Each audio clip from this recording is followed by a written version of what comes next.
folks, Rick Wedell here. I'm the Chief Investment Officer at RFG Advisory. Thought I would come to you today briefly with a little bit of a market update, kind of let you know how things are going out there. It's been a little while since we talked, so felt it would be good to get back in front of everybody. S&P 500 looks at right about 3870 for a level that is down right at 20% for the year. That's not inclusive of dividends, so you add back about a 2% dividend yield. You get to total return for the S&P probably year to date about down 19%. And that's actually up about 2% since the beginning of July, which I think would probably surprise some people. We'll talk a little bit about that. We've talked about it previously. When you get these periods of high volatility, it's very easy to get swept away by the headlines, and we tend to remember the sting of down days more than we remember the joy of gain days, etc.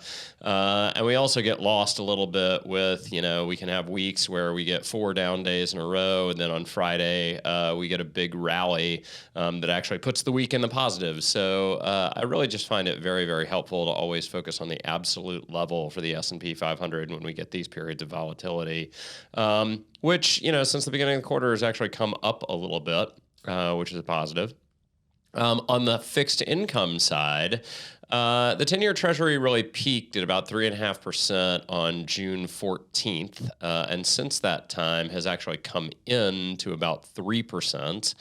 As a little bit more recession risk has popped its way into the picture, and bonds, as you know, or hopefully as you know, they respond favorably in terms of price to recessions. They actually normally wind up outperforming in those recessionary environments.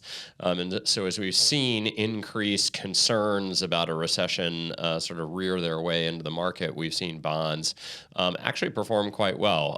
The Barclays Ag is up about 2% over the last 30 days, so going back to that 3.5% high print on treasuries.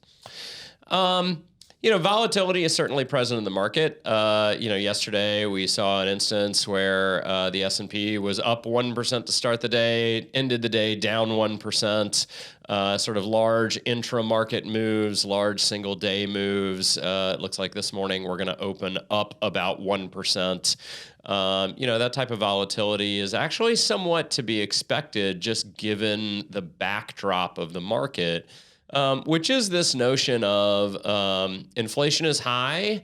The Fed would like to cool that off, but still make things warm. So it's almost like, things are running a little bit too hot. We'd like to get them to warm, but not cool. And there's a lot of speculation out there as to whether or not the Fed is actually going to be able to navigate through and engineer a soft landing, or whether or not we'll have a recession on the other side of this as we try and clear up, inflation. That obviously has different types of implications for the market. And so as we get different news, it generally tends to move the market pretty dramatically in one direction or another in very unpredictable fashion.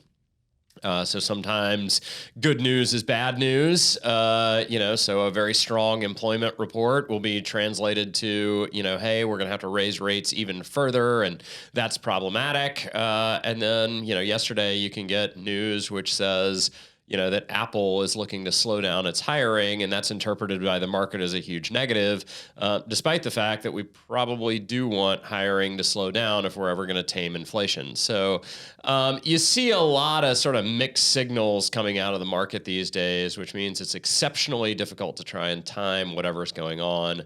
And that's one of the reasons why we sort of support sort of a long-term sort of strategic asset allocation as opposed to any type of market timing hack.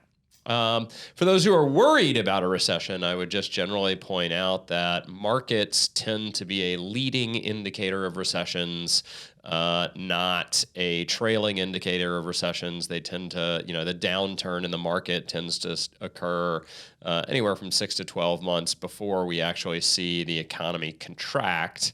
And the average market drop in a recession is about 30%. That means that if we are going to get a recession, and it's an average one or maybe even a lighter one, we're probably already 2/3 of the way there in terms of the actual price drop that we would get associated with that type of downturn. So